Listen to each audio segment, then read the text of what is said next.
हम आप कहते हैं महाभारत हो गया। क्यों हुआ महाभारत? सबसे मेन कारण है महाभारत का कि ईमानदारी के बीच में जब बेईमानी की नीति प्रवेश हो जाती है उस घर में तो महाभारत होना ही होना निश्चित है। सत्य प्रमाण में आपको यह बताऊंगा कि महाभारत आज भी हो रहे हैं, हर घर घर में हो रहे हैं। अगर लोग अपने ईमानदारी पर डिपेंड हो जाएं, कौरव पांडवा में युद्ध क्यों हुआ था? क्या कारण था? याद रखना प्यारे भक्तों, आज भी महाभारत हो रहा है।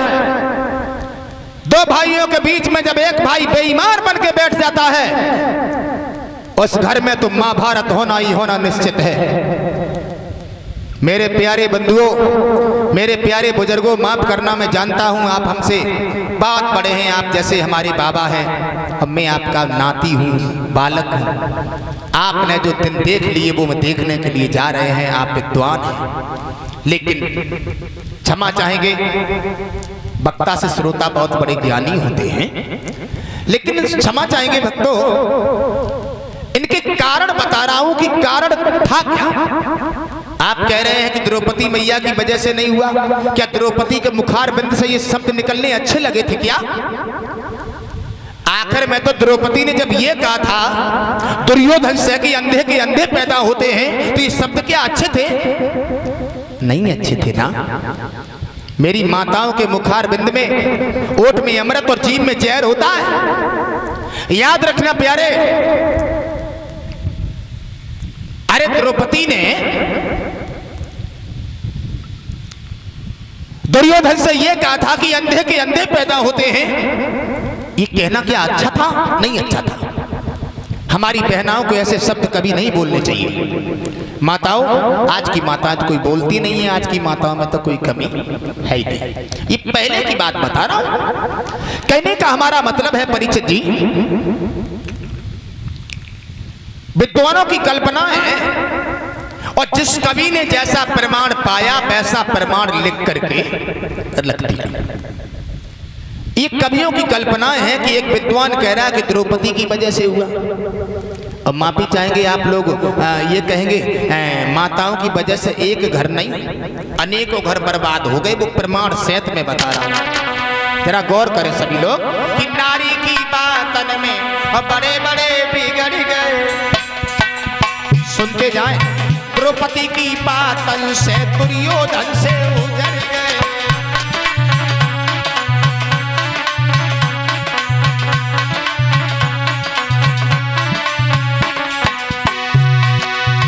देखिए कवियों की कल्पना है, कैकई की बातन में दशरथ भी चले गए। देखो श्री राम जी ने वन में भारी दुख सहे।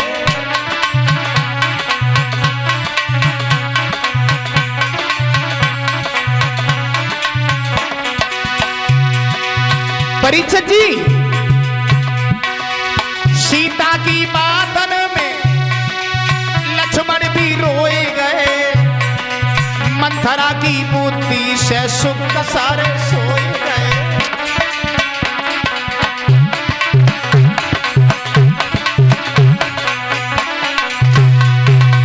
और ध्यान दें, मेनका के आगे गुरु विश्वामित्र हार गए। भूले तपस्या और डूब मजदार गए।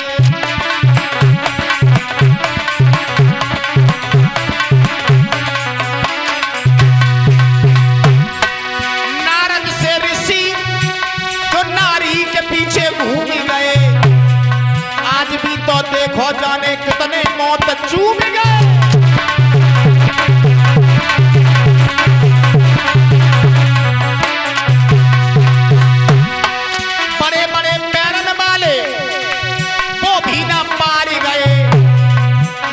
तो बात छोड़ो, देवता भी हार गए।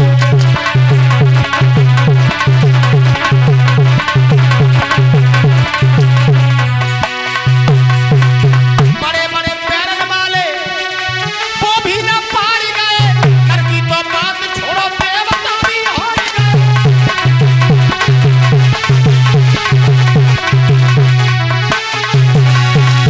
नर की तो बात छोड़ो, देवता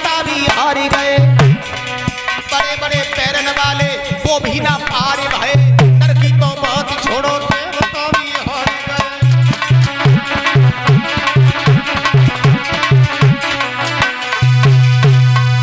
ये कवियों की कल्पनाएं हैं।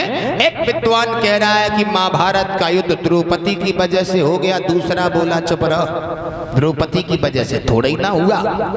बोले और दूसरा विद्वान बोल पड़ा कि महाभारत जैसा युद्ध जो है शकुनी मामा की वजह से हो गया। देखा आप लोगों ने, और चर्चाएं भी चला करती हैं माताओं बहनाओं भाइयों बुजुर्गों। कहीं लड़ाई हो जाए और मर्डर हो जाए तो लोग कहते हैं क्यों द्रौपदी बन गई क्या? क्या शकुनी बन गए तुम? क्या शकुनी बन गए? माफी चाहेंगे भक्तों, शकुनी मामा ना होते तो शायद इतना बड़ा महाभारत होता भी नहीं। मेरा मतलब है शकुनी कौन थे? ये शकुनी जो थे परीक्षित जी धृतराष्ट्र के कौन थे? दादा मालूम है कौन थे? साले। हाँ, अच्छी बात। कहने का हमारा मतलब है धृतराष्ट्र के शकुनी जो थे ये साले थे। और क्षमा चाहेंगे भक्तों, आप लोग ये विचार कर रहे होंगे जो साले होते हैं ना, इनके खेल बड़े निराले होते हैं और ये ऊपर से गोरे होते हैं लेकिन अंदर से बड़े काले होते हैं। वैसे माफी चाहेंगे परीक्षित जी, साले जो होते हैं, एक साले की बात नहीं कर रहा हूं। वसुदेव के साले कौन थे? कंस। कंस ने अपने बहन और बहनोई को जेल में डाल दिया था। चलो वसुदेव कंस की बात छोड़ो, एक बात और सुनो। अरे जिस घर में साला रहता है उस घर का गया निकलती वाला है। ओहे ना कम दम बहनों इनके साले ने गजब कर डाला है।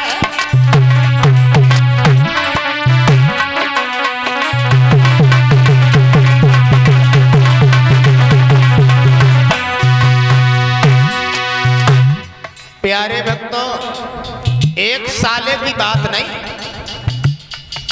परमाल का साला माहिल था ना? परमाल का साला माहिल था, दिन रात लड़ाई करवाई, बड़े बड़े योद्धा मारे, आलाउदल ने करवाई।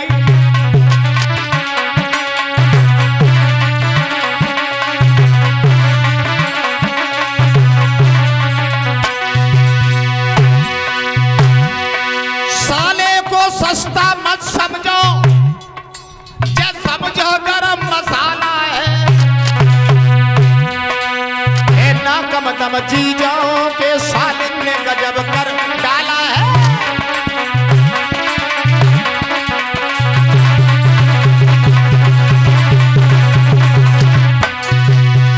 जरा गौर करें सभी लोग, जब बात छोड़ें। धृतराष्ट्र का साला शकुनी था जब महाभारत दौ करवाई, बड़े बड़े योद्धा मारे जन द्रौपदी नंदी करवाई।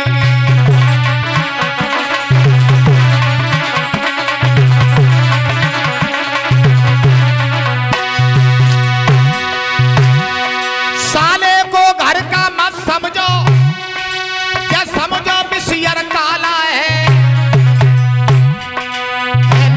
दम चीजों के सालिन ने गजब कर डाला।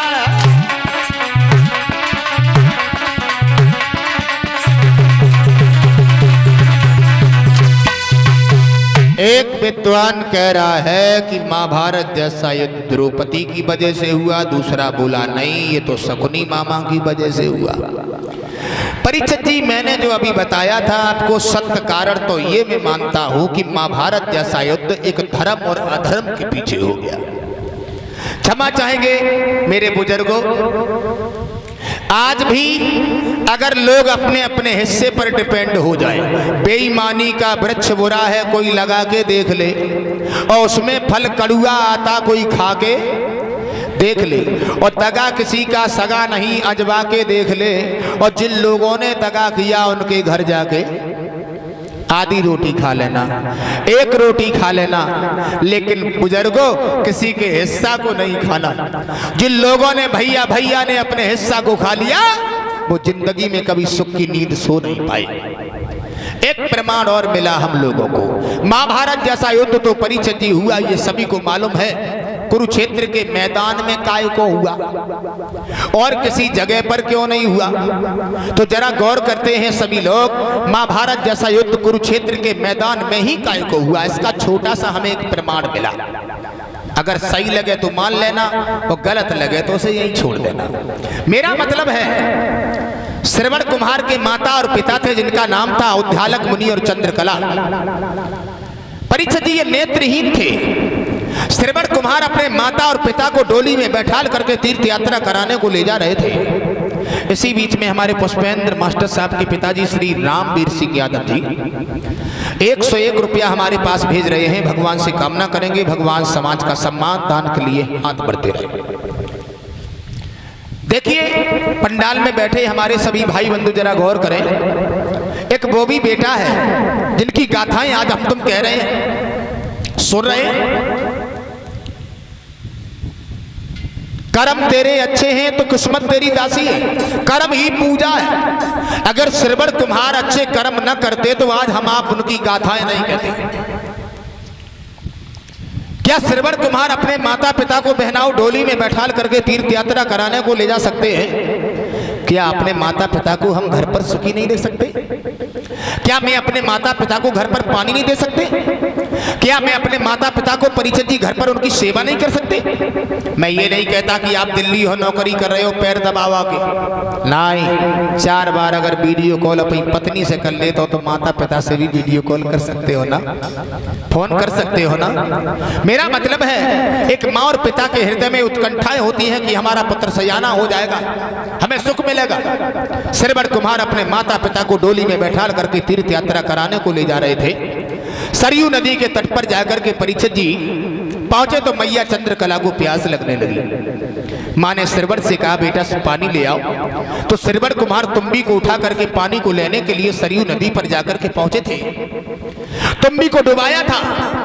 अब यहां पर भी शंका है, बाण किसने मारा? दशरथ ने नहीं मारा दादाजी, दशरथ ने नहीं मारा। दशरथ को तो दोष लग गया, लेकिन बाण मारा था तो दशकंदर रावण ने बाण मारा था। याद रखना प्यारे भक्तों, क्षमा चाहेंगे, दशरथ को तो दोष लगना था। दशरथ महाराज ने हिरण के धोखे बाण तो छोड़ दिया था, सप्तवेदी बाण छोड़ा था, पर सीने में काय को लगा? डुब हुई वाह क्यों नहीं लगा? माफी चाहेंगे, तर्क वितर्क की कोई जरूरत नहीं है, मैं आपका सेवक हूं, बालक हूं, क्षमा चाहेंगे। दशरथ ने बाण छोड़ा, वो बाण परीक्षित जी दशरथ का नहीं रावण का बाण लगा, लेकिन दशरथ महाराज ने ये सोचा कि बाण हमारा लग गया, हिरण के धोखे से बाण छोड़ा। श्रवण कुमार के मुखार बिंद से बहनाऊ एक शब्द निकल गया, हाय माँ, हाय पिता। माता और पिता का शब्द निकला तो दशरथ जी भागते हुए गए। परीक्षित जी श्रवण कुमार को जाकर के गोदी में उठा लिया और गोदी में उठा करके परीक्षित जी दशरथ जी रोने लगे, कहने लगे श्रवण ये मेरे हाथों से आज क्या हो गया? श्रवण कुमार कहने लगे हे मामा, मैंने जुबान से कभी कोई अपशब्द नहीं कहा किसी को, मैंने हाथों से कभी कोई पाप नहीं किया, मैंने पैरों से कभी कोई गलत कदम नहीं रखा, उसका नतीजा मेरी मौत। लेकिन मामा आज मैं मर रहा हूं, लेकिन एक बात याद रखना, मेरे प्राण निकलने वाले हैं। मरते मरते मैं आपसे एक निवेदन कर रहा हूं कि तुमने एक बुढ़ापे की लाठी नहीं परीक्षित जी 3 हत्याएं कर डाली, एक बुढ़ापे की लाठी को तोड़ के। दशरथ एक बात याद रखना मामा, मैं मर रहा हूं। अरे मामा जी मेरे मरने के बाद में तुम इतना कष्ट उठा लेना,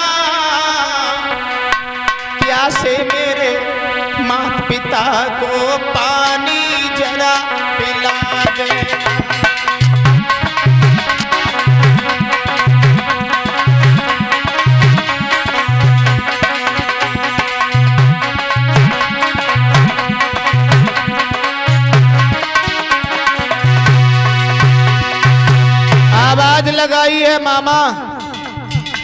अब मैं ज्यादा देर तक जीवित नहीं रहूंगा, मेरे प्राण जा रहे हैं, लेकिन मामा मरते मरते मैं तुमसे निवेदन कर रहा हूं, मेरे माता और पिता प्यासे बैठे हैं, मेरा इंतजार कर रहे हैं। पहले पानी पिला ले देना, फिर परिचय अपना बताना। अगर तुमने ये बता दिया कि पुत्र मर गया तो वो पानी भी नहीं पिएंगे, प्यासे ही मर जाएंगे मेरे पीछे।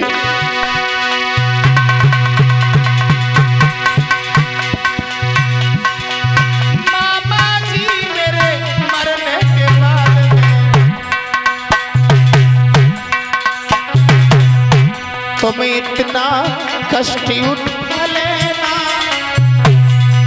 प्यासे मेरे माता पिता को पानी जरा पिला देना।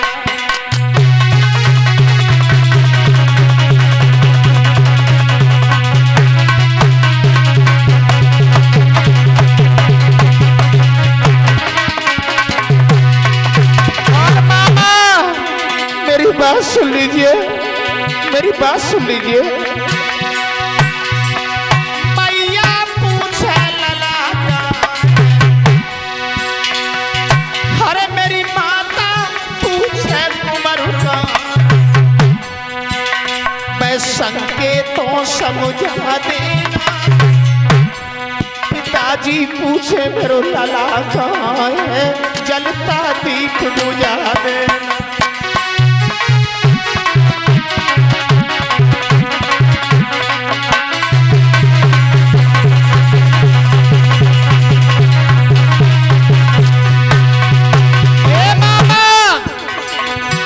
बड़ा दुर्भाग्य है, बड़ा दुर्भाग्य है, दुर्भाग्य के मामा मेरो, और मैंने सेवा नहीं कर पाई, माता पिता की सेवा नहीं कर पाई। सरयू नदी के तट पर मामा दीनी जान गवाई।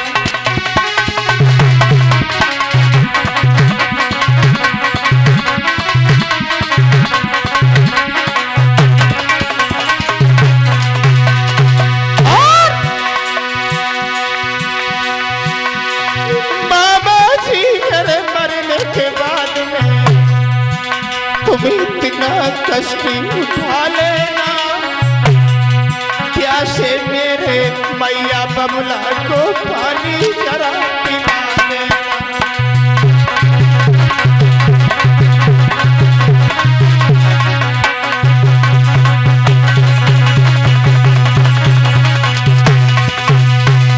आज श्रवण कुमार परीक्षित जी रोने लगे और कहने लगे, मामा जी मेरे मैया और पिता को पानी पिला देना, क्योंकि मेरे मैया और बबला जब मेरा मरण सुनेंगे तो तड़प तड़प करके प्यासे ही अपने प्राणों की आहुति दे देंगे। याद रखना मेरे भाइयों, आज इकलौता बालक जो है प्यारे भक्तों सरयू नदी पर आज अपने प्राणों को छोड़ देता है।